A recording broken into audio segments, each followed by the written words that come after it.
Millions of dollars go into concussion research every year, and now a Florida doctor thinks he finally found a cure. Good evening, I'm Anna Manuel. That means I'm Mark Edwards. Thanks for watching Fox 23 News at 9. A possible cure discovered by the Florida doctor received an endorsement from Pine Belt legend Brett Favre. Tonight, local coaches weigh in and give their thoughts about the treatment. Fox 23's Corey Howard has more in part 3 of a special report.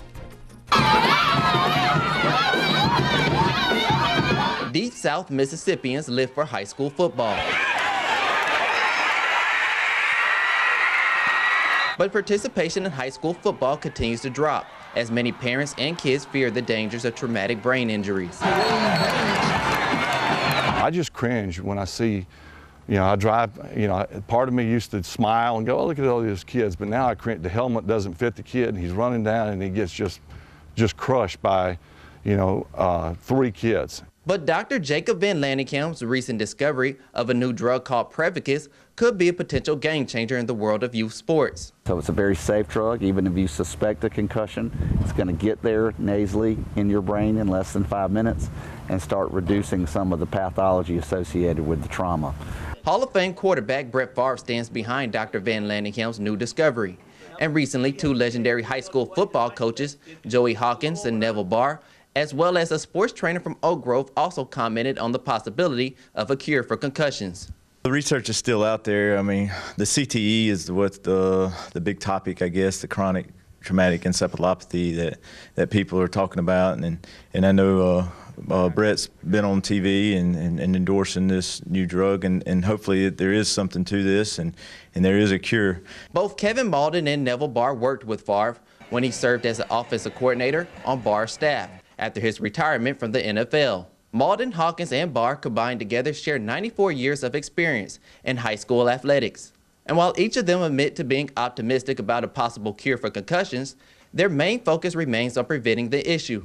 One of the things as a coach you can do is preach and teach safety on a daily basis at practice. How to tackle, keeping your eyes up, not taking your head down and hitting with the crown of your helmet, and just doing, all the things you can preventive-wise to help young men stay healthy during a game. And on top of teaching proper technique, regulations from the Mississippi High School Activities Association push for a safer environment.